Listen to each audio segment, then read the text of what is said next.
Friends, can your knowledge save you when it matters the most? Join us as we unravel the answer through this ancient story of a proud professor and a wise old sailor battling the ultimate test of survival on the high seas. Brace yourself, as this story might just change how you see life. So let's begin. Once upon a time, there lived a young professor, full of knowledge and pride. His mind was a treasure chest, overflowing with facts, theories, and academic brilliance. One day, he decided to travel the world and took a sea voyage on a ship. On the same ship worked an old sailor. He was a simple man, weathered by the sun and the sea. His hands were rough from years of toil, his face lined with stories untold. Every evening, after a long day's work, the old sailor would quietly slip into the professor's cabin. He didn't know much about books or universities, but he found solace in the professor's words, absorbing the wisdom like a sponge. One evening, after several hours of conversation, as the sailor was about to leave the cabin, the professor asked, "Tell me, old man, have you studied geology?" The sailor scratched his head. Geology, sir? What's that?" "The science of the earth," the professor replied, his voice tinged with superiority. The old sailor smiled, embarrassed. "No, sir, I've never been to school or college. I've never studied anything like that." The professor shook his head, a little dismissively. "Well, then you have wasted a quarter of your life." With a long face, the old sailor went away. "If such a learned person says so, certainly it must be true," he thought. "I have wasted a quarter of my life." The next evening, the old sailor returned, as he always did, drawn to the young man's brilliance like a moth to a flame. They talked about the vastness of the oceans and the mysteries of the deep. As the sailor rose to leave, the professor asked again, "Old man, have you studied oceanography?" The sailor looked puzzled. "What is that, sir?" "The science of the sea," said the professor, leaning back in his chair, his eyes gleaming with knowledge. The sailor shook his head, a bit more embarrassed now. "No, sir. Like I said, I've never studied anything." The professor sighed. "You have wasted half your life, old man." With a still longer face, the sailor went away.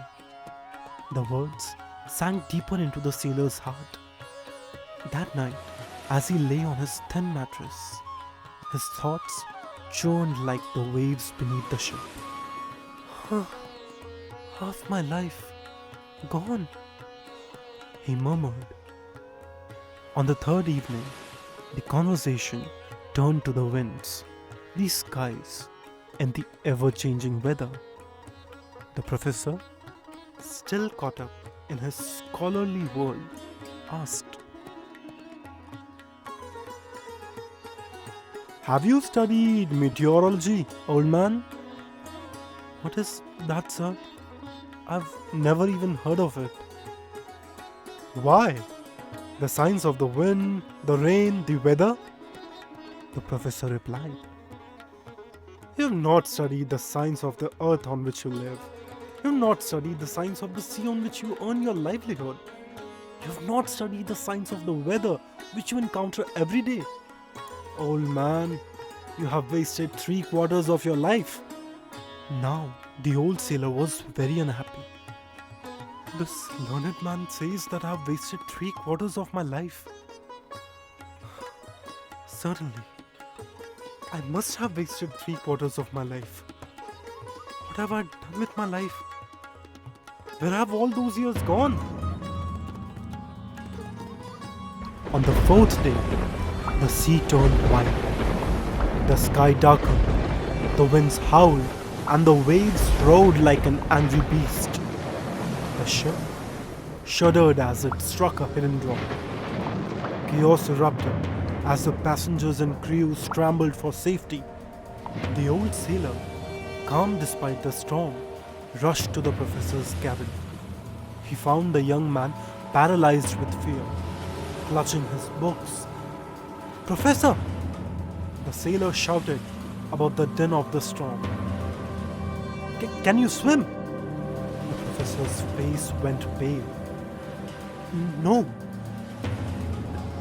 His voice barely audible amidst the crashing waves. "I have never learned." The old sailor's heart sank. He looked at the professor, this man of immense knowledge, who knew so much about the world, but so little about survival. "Then, Professor," the sailor said softly, "you have wasted all your life. Only those who can swim may reach the nearby shore, but those who cannot swim will drown." As the ship began to sink, the sailor dove into the water, his strong arms cutting through the waves like a man who had spent his life on the sea. He reached the shore, battered but alive. The professor, he drowned that night, weighed down not by the water, but by the very knowledge he had carried like a badge of honor. In the end, it couldn't save him.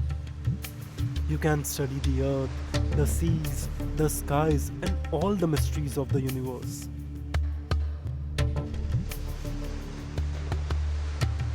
But if you don't know how to swim,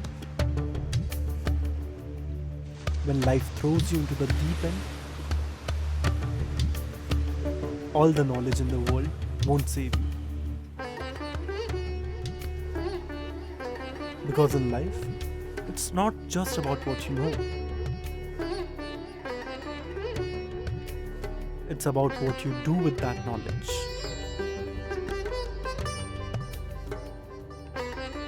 And sometimes you just need to know how to swim.